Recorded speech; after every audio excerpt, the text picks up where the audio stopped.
De l'extraction de minerais à la production de concentrés, l'exploitation minière dans les montagnes péruviennes.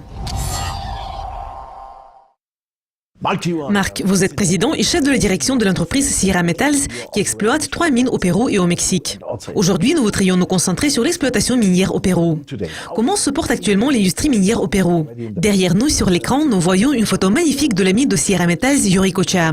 Donc, pourriez-vous nous parler de l'exploitation minière au Pérou? L'exploitation minière au Pérou se porte très bien. J'ai récemment déménagé au Pérou avec Sierra Metals et je pense que depuis ces 2 dernières années, l'industrie minière se porte bien au Pérou car la juridiction est très favorable à cette industrie. Les autorités réglementaires sont assez jeunes et connaissent une maturation. Mais en même temps, elles sont très flexibles et elles sont toujours prêtes à aider les entreprises, ce qui est très encourageant. Donc, il y a un bon cadre juridique. Les règles et les réglementations actuelles sont claires. Nous pensons qu'au Pérou, la juridiction est favorable aux entreprises qui s'occupent de l'exploitation minière. Donc, nous sommes très ravis d'être au Pérou.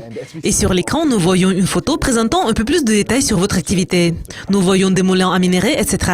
Pourriez-vous expliquer à nos téléspectateurs comment le travail de la mine est-il organisé? Tout d'abord, il s'agit évidemment de l'extraction souterraine, et c'est ce que nous voyons sur l'écran. Donc, en quoi consiste l'extraction souterraine?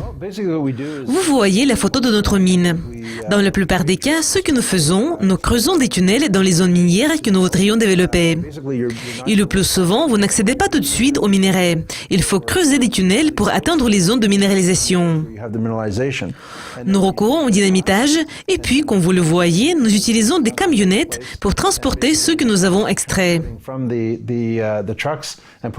Nous avons un tunnel souterrain de 7 km qui commence dans la mine elle-même, dans les mines souterraines, et va jusqu'à l'usine. Sur cette photo, vous pouvez voir le minerai qui arrive à l'usine, au moulin à minerai, où nous broyons ce minerai.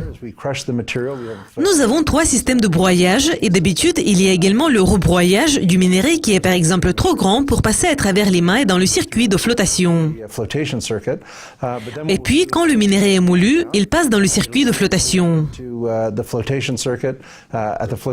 Sur la photo, vous voyez le circuit de flottation où le minerai est séparé des déchets.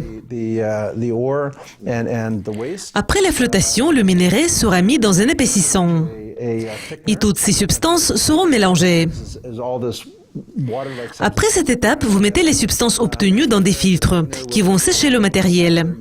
Et donc, vous allez recevoir le concentré que vous pouvez livrer à vos clients. À vrai dire, cela ressemble à une poudre. Oui, c'est une sorte de poudre fine. Je pense que sur la photo, nous voyons le concentré de zinc. Donc, c'est le produit que nous allons transporter à Lima. Nous vendons actuellement la production de la mine Yuricocha à Trafigura.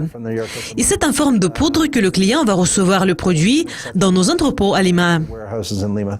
C'est vraiment intéressant. Donc, vous vendez le concentré aux entreprises telles que Trafigura et Glencore, par exemple. Au Mexique, nous travaillons avec Glencore, avec MRI et avec certaines autres entreprises.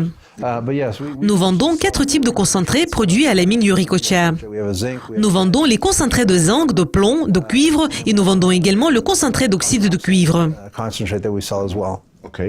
Et pourriez-vous nous parler un peu plus sur la sécurité? Si vous faites par exemple des barres d'or, il y a un risque car quelqu'un peut voler une barre. Donc, s'il s'agit du concentré, y a-t-il des risques? Est-il facile et raisonnable de voler du concentré? Je dois dire que les camions de concentré coûtent cher. La valeur d'un camion de concentré s'élève probablement à près de 35 000 $.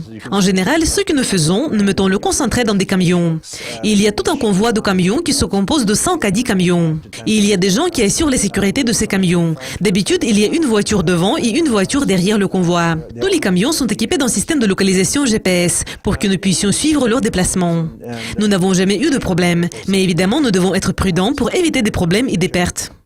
C'est impressionnant. Donc, quelles sont vos prévisions sur la production? Sur l'écran, nous voyons un paysage magnifique. Donc, quelles sont les perspectives de production pour cette année?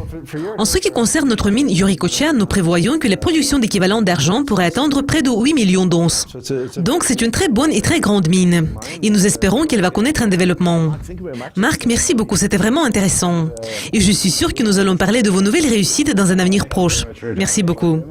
Mesdames et messieurs, nous avons parlé à Marc Brennan, Yuan, le président et chef de la direction de Sierra Metals. Notre objectif était de vous donner un petit aperçu pour expliquer comment le métal, ou plutôt le minerai, est extrait du sous-sol, comment ce minerai va devenir concentré de métal, qui sera transformé en métal, que nous allons utiliser pour fabriquer des voitures, des panneaux solaires, etc. C'était Johan Steiger et Commodity TV en partenariat avec Dukascopy TV. Merci d'être avec nous. Au revoir.